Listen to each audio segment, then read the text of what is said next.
Hey guys, welcome back to AZ Trimester. Well, I have had some requests for me to do a walk around on my 2021 Softail Fat Bob. So let's get this thing out in the sun and I'll fill you guys in on what I've got going on here. Okay, where do I start? Well, I traded in my 2019 Softail Slim for this 2021 Softail Fat Bob. I did so at Roadrunner Harley Davidson in Goodyear.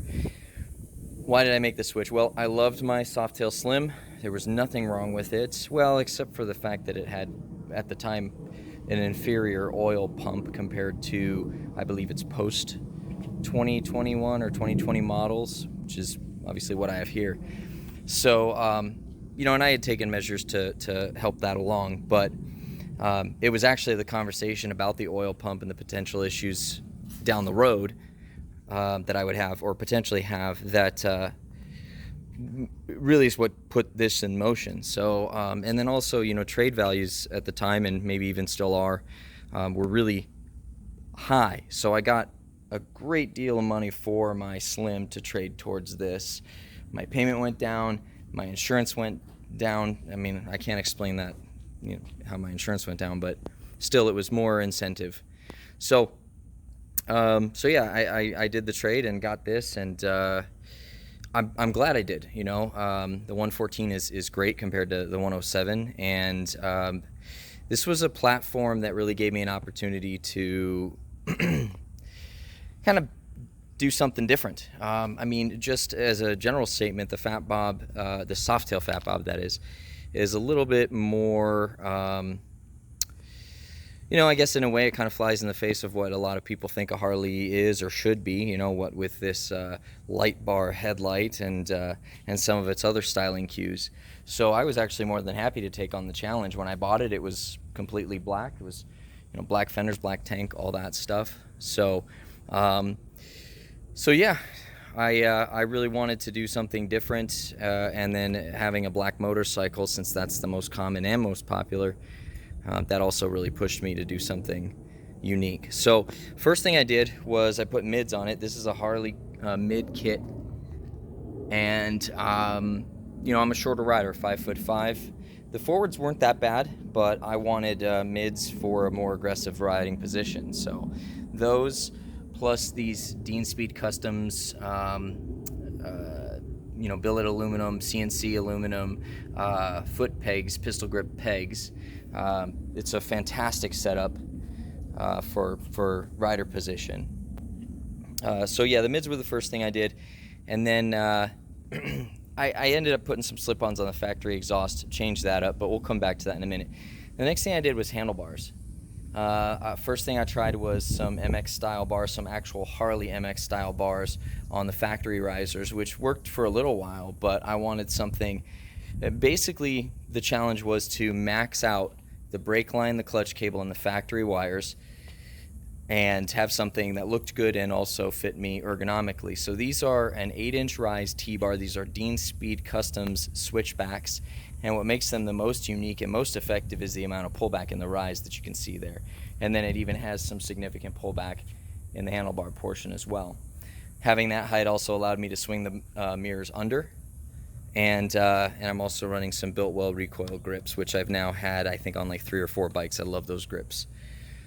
Put smoke lenses on the front blinkers, but actually I'm going to do something different with blinkers as well as something stylistic to fit this sort of urban tracker look. But that's for another video. Gosh, let's see. So, the Custom Dynamics integrated tail light as well as the license plate bracket. Definitely wanted to do that. I really felt that the side mount bullet style blinkers and tail lights didn't really fit what I was going for here. So this Custom Dynamics kit, although a little tough to fit it all together, turned out really great. I love it. Real quick, this is a Viking Bags swing arm bag specific to the Softail, and I think it's their largest one too. I love it. I'm not ready for saddlebags, so this works out great for me, and I've had a swing arm bag now on 4 motorcycles in a row, starting with my Victory Octane, then my Sportster 72, then my Slim, and then this one. So the the factory seat on most bikes, you know, it's not great. Being that I work for Dean Speed Customs and we're a dealer for Saddlemen, it was a no-brainer that I was going to get a Saddlemen seat. I first tried the Step Up in brown since the bike was black, and you know, this bike's taller than the Slim. I could flat foot the Slim. Factory, I couldn't flat foot this Fat Bob, so putting a Step Up on it, I even lost more footing. That's not to say the seat isn't good, it just wasn't a good fit for me. So then I tried this Saddlemen Profiler seat with the tuck and roll stitching, and I think it fits perfectly overall. It's a good look. So I had realized that the factory air cleaner minus the factory air cleaner element was, generally speaking, a stage 1. So I put a higher flow filter in the factory air cleaner, a K&N filter in the factory air cleaner, and I had some slip-ons on the factory head pipe. And at that time, I picked up a stage 1, a Screaming Eagle Pro Street tuner, and I did a stage 1 download. I noticed a difference in the bike, but it wasn't as impactful as I had hoped, and it really comes down to the fact that this bike has the catalytic converters in the head pipe from the factory. It may be one of the only ones, like there may be 2 in the entire lineup, or this may be the only one, I don't know. But when the opportunity arose to pick up a full system exhaust, and I wasn't even in the market, somebody hit me up and said, hey, this thing's, on closeout, do you want to pick it up? And I don't even like chrome, but let's face it, the overall look of the bike, this SNS, what is it called? Now I can't remember the name of the full system, but it's basically a 2-into-2. It looks good. So, and as a backup, I can always pull the heat shields and send those along with the mufflers off to get high heat coated or Cerakoted black if I wanted to. So once I did the full system, still running a stage 1 download, I felt that I felt actually at that point that the factory air cleaner was the piece that stuck out the most because it was the most stock at that time. So I started researching air cleaners, and price was a factor, but I didn't want to get something that was just way over the top and that would draw so much attention from the overall scheme of the motorcycle. So I ultimately, and considering some of the technology in it, deciding on the SNS Stinger air cleaner I think was the best choice. And I've noticed a huge difference, especially in the higher RPMs, because the shape of this air cleaner on the inside is like a Stinger, which just kind of understanding the style of it and directing the air a little more efficiently to the throttle body, it seems like that's what it does. So that worked out very well. Before I talk about the color scheme, because that's the most glaringly obvious thing, and a lot of people want to know about that. Oh, this shifter piece is tracker die kit, which, let me see if I have the components up here. I think I do, yes. So it originally came with these skateboard wheels that are 57 millimeters, maybe. They're very large diameter, and so the process of going from shifting up then to downshifting, or downshifting then going back to upshifting, is literally picking your entire foot up and moving it around those wheels. So I ended up swapping in some smaller diameter wheels. I believe these are 47 millimeter wheels, but still on the original tracker die shifter peg kit. So I actually haven't had a chance to try it out yet with the weather being crazy, but I'm excited to. I think it looks cool too. So, plus the blue wheel was more for my Slim. Okay. Oh, yep. I know what it is. I don't know if you guys can see in there, but and I've done actually a couple videos on it, and I got the idea from Ron's Workshop, another YouTube channel. That is a DIY vented tranny top cover, and the line comes up and over. There's a check valve up top, and it comes down. I don't know if you'll be able to see it, but there should be. Oh, there's a filter right there. if you guys are unsure of what that is, certainly watch my videos or Ron's workshops videos about it. If you're skeptical or have questions about how effective it is, all you have to do is read the comments on those videos, and that should answer all the questions for you. So last piece is the XR114 paint scheme. So I love retro stuff. I think the XR750 has an awesome history, and I wanted to pay tribute to that with really the only Softail that I thought could really accomplish it. I mean, if it was a Sportster, that's easy, right? But the Softails are a little more difficult to pick something that really embodies that look.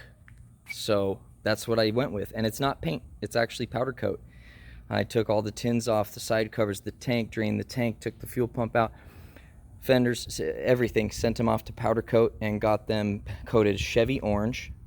And then the cowl is coated just regular white. The graphics are custom graphics that I designed, and that was a process.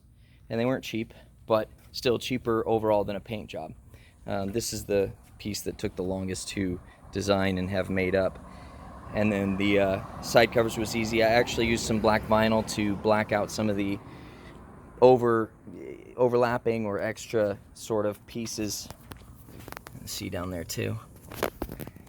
And then the 16 is not an actual custom graphic so much as it's just a 1 and a 6 laid on there as best as I could contour it, and then a vinyl pinstriping kit.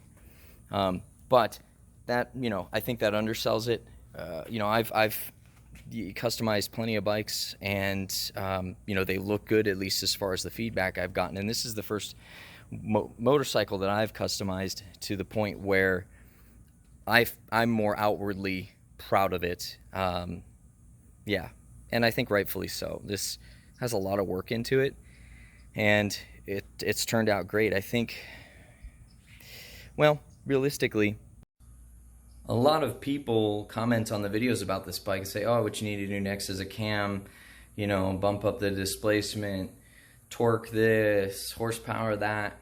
And, I was all about that, and I thought it was all kind of a cool idea, cool concept.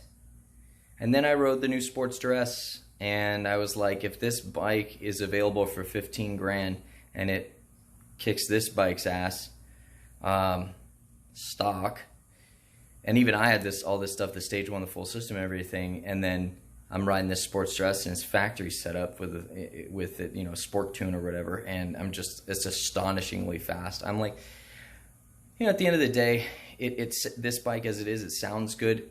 I have fun riding it. I think the only thing really to do now is maybe suspension, brakes, and then eventually tires. I certainly don't run out and get new tires when there's still life and tread on the tires that I have, but maybe some drop-in springs. I'm kind of torn between just bumping up the rear another inch with an extension, or actually spending probably a great deal of money and swapping in a whole new rear shock. But from my track riding, I certainly learned that the tires, brakes, and suspension setup, when done properly, contribute a great deal to quicker lap times. So if I were to do more, that's probably where I would invest it. Aesthetically, I'm having a hard time really thinking of anything else I could or even would want to do to this, as I love the way it turned out. I love the way it looks. I love the way it sounds. So, but I've said that before, and I'm sure you guys have said that before too. So who knows where our customizing journey takes us, right? But that's really it, guys. I hope I didn't miss anything. If I did and you catch it, say so in the comments. I'll let you know whatever part that you're inquiring about. And if there's anything else you want to know about what I did cover, again, feel free to comment. It's always good hanging out with you guys. I'm glad we're getting into these videos some more again. It's certainly too hot and too humid to be doing too much out there right now, but we're on our way to cooler weather, so hopefully we'll get some more footage riding on the bike, but that's upcoming. So anyways, guys, just stay safe out there.